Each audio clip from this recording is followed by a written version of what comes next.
Il faut parler aussi du but refusé pour le Sénégal. Pour le Sénégal, qui n'a aucun lieu d'être. En fait, ce but, il est tout à fait valable. Il n'y a aucun doute sur la validité du but.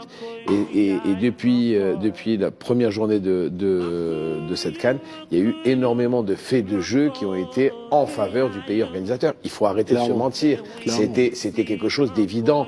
Et on voit que cet arbitre, il faut pas l'oublier, que c'était le premier arbitre du match d'ouverture Maroc-Comores et qui avait déjà eu un fait de jeu terrible pendant le match Maroc-Comores.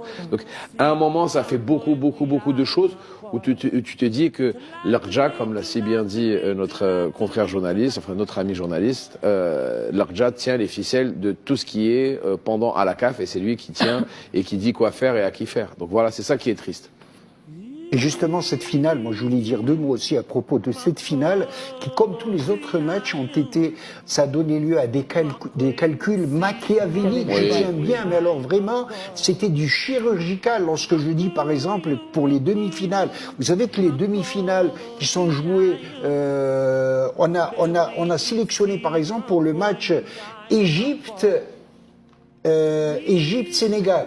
Vous savez qu'ils ont cerné les joueurs qui étaient susceptibles d'être suspendus, qui avaient déjà des cartons. Par exemple, pour l'Égypte, on lui a écarté deux joueurs clés de l'équipe, à savoir Koulibaly, qui était capitaine d'équipe, qui est le défenseur, le pivot central de l'Égypte, qui est capitaine d'équipe, qui a joué à Naples, qui a joué en Angleterre et qui joue actuellement à Ali en Arabie Saoudite, et Diarra, le milieu de terrain, ils savaient qu'ils avaient déjà deux cartons et que s'ils prenaient un carton dans la demi-finale, ils étaient suspendus pour la finale. C'est ça pour vous dire que c'était ciblé. Et c'était la même chose aussi, même du côté égyptien, ils ont ciblé Rémi, qui est la même chose, qui avait un carton, tout ça pour vous dire, tout ça c'était pas gratuit, c'est machiavélique. Et c'est ce point-là, je termine pour ce qui est de la finale. Alors, cette finale, vraiment elle a déteint sur le prestige du football africain, incroyable dans la mesure où elle s'y jouait en 4 actes. Le match était terminé, 90 minutes plus 2 buts refusés au Sénégal alors qu'il était plus que valable, dans la mesure où l'arbitre disait... Il n'a pas consulté la VAR. Mais j'arrive. Il n'a pas consulté la VAR. C'est ça qui est quand même scandaleux. Ma petite expérience footballistique, vous savez qu'il a été très vicieux, cet arbitre, qu'on disait, il est vrai qu'il est connu, il a fait 4 Coupes d'Afrique des Nations, il a arbitré plusieurs compétitions mondiales, Jean-Pierre Ngomba de la République démocratique du Congo. Vous savez comment il a fait sur ce but qui était valable? Il s'est empressé de siffler une faute sur Hakimi, alors que c'était Hakimi, le capitaine d'équipe du Maroc, qui avait fait la faute. Il s'est empressé de siffler avant que le ballon ne franchisse la ligne fatidique. Pourquoi?